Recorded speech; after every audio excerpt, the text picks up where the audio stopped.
ମୁଁ ମଳୟ ଜେନା ମୋ ରାଜନୀତି ଜୀବନ ବିଜୁ ବାବୁଙ୍କର ନୀତି ଆଦର୍ଶ ଉପରେ ମୁଁ ଆକର୍ଷିତ ହେଇକି ଶିକ୍ଷା କଲେଜ ଠାରୁ ଆରମ୍ଭ କରିକି ରହିଥିଲି। ବିଜୁ ବାବୁଙ୍କର ଯେଉଁ ନୀତି ଆଦର୍ଶ ଥିଲା ଆଜି ମୁଁ ଦେଖୁଛି ବିଜୁ ଜନତା ଦଳରେ ସେ ନୀତି ଆଦର୍ଶ ବୁଡ଼ିଗଲାଣି।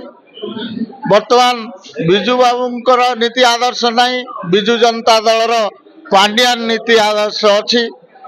ତେଣୁ ସେ ନୀତି ଆଦର୍ଶ ଆମକୁ ପସନ୍ଦ ନ ଲାଗୁଥିବାରୁ ଆମେ ଦେଖୁଛୁ ଯେ ବିକାଶ ପୁରୁଷ ଭାରତ ବର୍ଷରେ ଯେ ଯଶସ୍ୱୀ ପ୍ରଧାନମନ୍ତ୍ରୀ ନରେନ୍ଦ୍ର ମୋଦି ଯେ କି ଏ ଭାରତ ବର୍ଷର ବିକାଶ ସହିତ ସମସ୍ତଙ୍କ ସାଥିରେ ରହିବା ପାଇଁ ଯେଉଁ ଆହ୍ୱାନ ଦେଇଛନ୍ତି ତାଙ୍କ ଯେଉଁ ଆହ୍ୱାନରେ ମୁଁ ଅନୁପ୍ରାଣିତ ହେଇକି ଯେ କି ବିଜୁ ଜନତା ଦଳ ପରିତ୍ୟାଗ କରିକି ଭାରତୀୟ ଜନତା ପାର୍ଟିର ଯୋଗ ଦେଉଛି ଏବଂ ଏ ଭାରତୀୟ ଜନତା ପାର୍ଟିର ନୀତି ଆଦର୍ଶ ମୋତେ ଭଲ ଲାଗିଲା।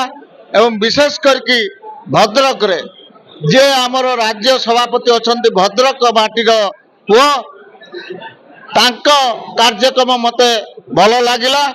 ଏବଂ ଦୁଇ ଜଣ ପ୍ରାର୍ଥୀ ବିଜୁ ଜନତା ଦଳର ଯାହାକୁ ଦେଇଛନ୍ତି ସୀତାଂଶୁ ମହାପାତ୍ର ବିଧାୟକ ପ୍ରାର୍ଥୀ ଏବଂ ଅଭିମନ୍ୟୁ ସେଠୀ ଯେ କି ସାଂସଦ ପ୍ରାର୍ଥୀ, ଉଭୟ ମଧ୍ୟ ମୋର ପସନ୍ଦ ଲାଗିଲା। ଯୋଉଥିପାଇଁ କି ମୁଁ ବିଜୁ ଜନତା ଦଳ ପରିତ୍ୟାଗ କରିକି ଆଜି ବିଜେପିରେ ଯେ କି ଯୋଗ ଦେଉଛି ଏବଂ ଉଭୟଙ୍କୁ ଯେ କି ବିଜେପି ଦଳକୁ ଜୟଯୁକ୍ତ କରିବା ପାଇଁ ମୋତେ ସଂଗ୍ରାମ କରିବାକୁ ପଡ଼ିବ, ମୋତେ ଦିନ ରାତି ସମାନ କରିଦେବାକୁ ପଡ଼ିବ ଏବଂ ପଦ୍ମ ଫୁଲର ଜୟ ହେବ, ଓଡ଼ିଶାରେ ଡବଲ ଇଞ୍ଜିନ ସରକାର ହେବ। ଇଏ ହେଉଛି ମୋର କଳ୍ପନା। ସେ କଥା ମୋର କିଛି କଣ୍ଡିସନ ନାହିଁ, ମୁଁ କିଛି କଣ୍ଡିସନ ନାହିଁ। ମୁଁ ଜାଣିଛି ମୁଁ ଯେଉଁ ଦଳର ଖଟିମି ଦଳର ନେତୃବୃନ୍ଦ ସିଏ ତାଙ୍କର ବୁଝିବେ ଇଏ କ'ଣ ଆବଶ୍ୟକତା ଅଛି କ'ଣ ନାହିଁ, କେଉଁ ପଦବୀରେ ଇଏ ଠିକ୍ ଭାବରେ ଫିଟ୍ ହେଇପାରିବ। ମୋର କିଛି କଣ୍ଡିସନ ନାହିଁ, ଅନକଣ୍ଡିସନାଲ ମୁଁ ଯେ କି ଭାରତୀୟ ଜନତା ପାର୍ଟିରେ ଯୋଗ ଦେଉଛି। ଦେଖନ୍ତୁ ଆଭିମୁଖ୍ୟ ସମ୍ପୂର୍ଣ୍ଣ ସ୍ପଷ୍ଟ। ପ୍ରଧାନମନ୍ତ୍ରୀଙ୍କର ଯେଉଁ ବିକାଶ ଧାରା ଜାରି ରହିଛି ସେହି ବିକାଶ ଧାରାକୁ ପାଥେୟ କରି ଆଜି ସାଧାରଣ ଲୋକ ଭାରତୀୟ ଜନତା ପାର୍ଟିରେ ଶହ ଶହ ସଂଖ୍ୟାରେ ସାମିଲ ହେଉଛନ୍ତି। କେବଳ ସାଧାରଣ ଲୋକ ନୁହନ୍ତି, ଆଜି ଆପଣ ଦେଖୁଥିବେ ଭଦ୍ରକ ଜିଲ୍ଲାରେ, ଭଦ୍ରକ ନିର୍ବାଚନ ମଣ୍ଡଳୀ ନୁହେଁ ଭଦ୍ରକ ଜିଲ୍ଲାରେ ଯାହାଙ୍କର ଏକ ସ୍ୱତନ୍ତ୍ର ପରିଚୟ ଅଛି ଶ୍ରୀଯୁକ୍ତ ମଳୟ ଜେନା, ତାଙ୍କ ନେତୃତ୍ୱରେ ଆଜି ହଜାର ହଜାର ସଂଖ୍ୟାରେ ସମର୍ଥକ ତାଙ୍କର ସମର୍ଥକ ବିଜୁ ଜନତା ଦଳ ତ୍ୟାଗ କରି ଆଜି ଭାରତୀୟ ଜନତା ପାର୍ଟିରେ ସାମିଲ ହେଲେ। ମଳୟ ଜେନା ପୂର୍ବତନ ବ୍ଲକ ଅଧ୍ୟକ୍ଷ, ବର୍ତ୍ତମାନ 28 ନମ୍ବର ଜୋନ୍ର ଜିଲ୍ଲା ପରିଷଦ ସଭ୍ୟ ଏବଂ ବିଜୁ ଜନତା ଦଳର ଉପସଭାପତି ପଦରେ ଥିଲେ। ସେ ମଧ୍ୟ ଯେଉଁପରି ଭାବରେ ବିକାଶ ଚାଲିଛି ପ୍ରଧାନମନ୍ତ୍ରୀଙ୍କ ନେତୃତ୍ୱରେ ସେଇଆକୁ ପାଥେୟ କରି ଆଜି ଭାରତୀୟ ଜନତା ପାର୍ଟିରେ ସାମିଲ ହେଲେ। ଆଗାମୀ ଦିନରେ ତାଙ୍କର ଯୋଗଦାନ ଭଦ୍ରକ ନିର୍ବାଚନ ମଣ୍ଡଳୀରେ ନିଶ୍ଚିନ୍ତ, କେବଳ ନିର୍ବାଚନ ମଣ୍ଡଳୀ ନୁହେଁ ସମ୍ପୂର୍ଣ୍ଣ ଭଦ୍ରକ ଜିଲ୍ଲାରେ ତାଙ୍କର ଯୋଗଦାନ ପ୍ରଭାବ ପକାଇବ। ଆଗାମୀ ଦିନରେ ଭାରତୀୟ ଜନତା ପାର୍ଟି ତୃଣମୂଳ ସ୍ତରରେ ସଂଗଠନ ହେବ। 36ଟି ପଞ୍ଚାୟତ ଏବଂ 30ଟି ୱାର୍ଡରେ ଭାରତୀୟ ଜନତା ପାର୍ଟି ନିଶ୍ଚିତ ଭାବେ ସଂଗଠନକୁ ସୁଦୃଢ଼ କରିବ ଏବଂ ଆଗାମୀ ଯେଉଁ ନିର୍ବାଚନ ଚଳିତ ନିର୍ବାଚନ 2024 ମସିହାରେ ଭାରତୀୟ ଜନତା ପାର୍ଟି ଯଶସ୍ୱୀ ହେବ ଏଥିରେ କୌଣସି ସନ୍ଦେହ ନାହିଁ। ଆମେ ବିଜୁ ବାବୁଙ୍କୁ ବହୁତ ଭଲ ପାଉଥିଲୁ। ବିଜୁ ଜନତା ଦଳରେ ଆମେ ରହିଥିଲୁ। ବିଜୁ ବାବୁଙ୍କର ବର୍ତ୍ତମାନ ବିଜୁ ବାବୁଙ୍କର ଯେଉଁ କାର୍ଯ୍ୟକ୍ରମ କରୁଥିଲେ ବର୍ତ୍ତମାନ ସେ ଦଳର ବିଜୁ ଜନତା ଦଳର ସେ କାର୍ଯ୍ୟକ୍ରମ ନାହିଁ।